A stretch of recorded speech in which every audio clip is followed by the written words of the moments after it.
So is it worth your time to go down the deep dark rabbit hole that is John in the Hole? Let's find out now.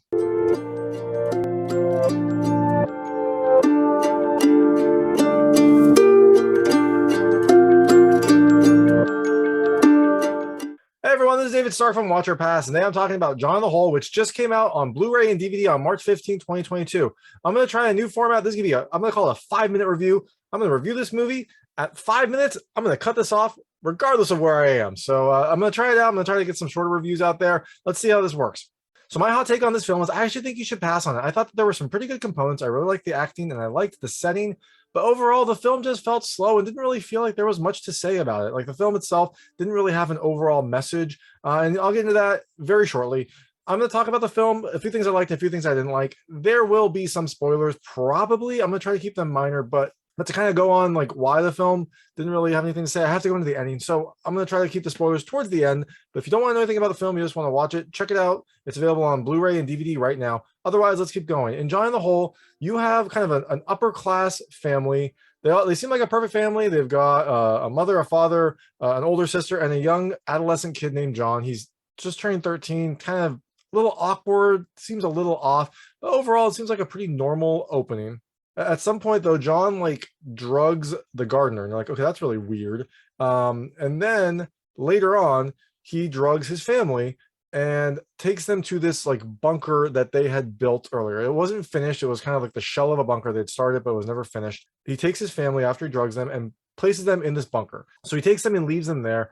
And then he starts to kind of live his life as kind of an adult. Like he's still a kid, so he's doing kid things, but he's starting to kind of explore adolescence and growing up. And that is kind of the crux of the film. It's a strange premise. It works in some respects. I'm going to tell you the first things I liked. The first thing I liked is the performances. I thought the performances were really good. You've got some really great actors in this movie. You've got Michael C. Hall, you've got Taissa Farmiga, you have Jennifer Ehle. They all do a really great job. And also Charlie Shotwell does a good job too as John. He has a really tough role for his age. He has to be this kid kind of exploring growing up and also kind of trying to do some adult things as a kid. So he has a really tough role. I thought he did a pretty good job. And overall, he has this nice balance of like awkward, a little creepy, and also just like this kid who's trying to kind of explore the world and grow up on his own. The second thing I really liked is the setting. The setting is perfect. I mean, you've got this, the hole itself is like pure concrete, so it looks a little futuristic, a little bit kind of apocalyptic. But then when you look up, you see this just the beautiful sky and the trees and the forest around them. It is a really nice visual. Well, maybe not nice. It's a really striking visual when they're down the hole looking up and you see the, like the beauty of nature and the freedom just outside their reach. And I thought that was a really great way to kind of shoot this film. And also it really just shows you how bleak their setting is and how close they are to freedom. Also, the house itself is great. Like it's a beautiful house. There's like windows all around so you can see the nature around him. And it's a big house. And when he's there by himself trying to kind of like grow up, it does feel very empty, which I think is an important point in this film as well. Now, the things I didn't like as much. The first is the story is pretty slow. I mean, you've got a kid who's starting to kind of deal with adult things and trying to be independent.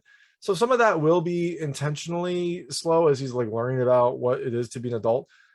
But the film just didn't have much happening. Like his family was kind of in limbo in that hole. They had some, crises, I guess, as they were running out of food or getting cold. But eventually, like every once in a while, John would pop up and give them supplies. And so their situation was an important part of the film, but it didn't really have much going for it. And then his situation was just, it was him on his own trying to kind of grow up. So overall, the film just didn't really have much drama, didn't really have much to kind of entice the viewer to keep watching. The second thing I did not love is, I mean, maybe it wasn't there, but I didn't really get an explanation for why John did this. I mean, I understand he wanted to be independent, he wanted to grow up, but I don't know why he had to like drug his family and just take over. Maybe he just wanted that life and he wanted to kind of be an adult and supercharge that. So he didn't want to like strike on his own.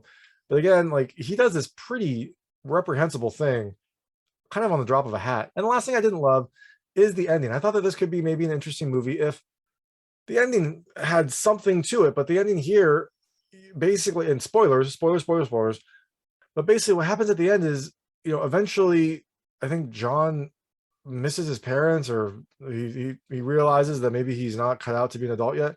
And so he just comes one day and like puts a ladder down and everyone comes up. And then you would think there would be some sort of consequence, but then the next scene is like the family all eating dinner. No one says anything. They just kind of are like eating dinner and the camera pans back to everyone there. Like it's just a very weird